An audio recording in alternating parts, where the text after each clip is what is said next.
வணக்கம் குட்டீஸ். இன்னைக்கு ஒரு அழகான குட்டி கதையை பார்க்கலாமா? ஒரு நாள் இரவு நேரம், வெளியில மழை சத்தம், அறையில மங்கலான விளக்கு.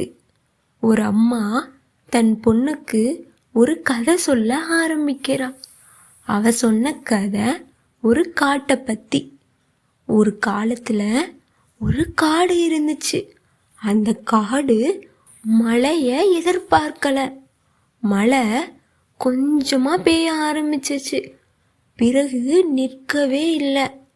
ஆறெல்லாம் நிரம்பியது. நீர் எல்லா பக்கமும் ஓட ஆரம்பிச்சிச்சு.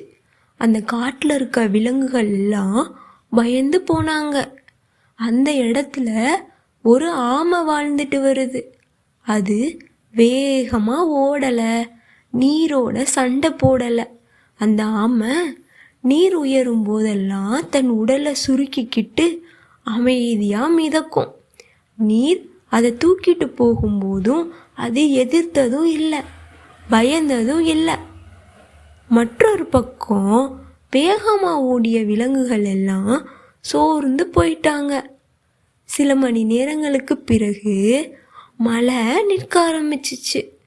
நீரெல்லாம் மெதுவாக குறைஞ்சிச்சு. ஒரு பாறையின் மேலே அந்த ஆமை பாதுகாப்பாக இருந்துச்சு. அந்த காடு மீண்டும் அமைதியாயிருச்சு. அம்மா கதை சொல்கிறத நிறுத்திட்டாங்க. அந்த அறை அமைதியாக இருந்துச்சு. மழையோட சத்தம் மட்டும்தான் கேட்குது. அம்மா மெதுவாக சொல்கிறாங்க, நம்ம வாழ்க்கையில் பிரச்சனை வரும்போது பயந்தா நம்ம மூழ்கிடுவோம். அமைதியாக நல்ல எண்ணத்தோடு இருந்தால் நமக்கான வழி தானாக கிடைக்கும். குட்டீஸ், உங்களுக்கு இந்த கதை பிடிச்சிருக்குன்னு நம்புகிறேன். பிடிச்சிருந்தா ஒரு லைக் பண்ணுங்கள். இன்னும் நிறைய கதைகள் நீங்கள் கேட்க நம்ம சின்ன சின்ன கதைகள் சேனலை சப்ஸ்கிரைப் பண்ணிக்கோங்க. அடுத்த ஒரு குட்டி கதையோட உங்களை நான் சந்திக்கிறேன். பாய் குட்டீஸ்.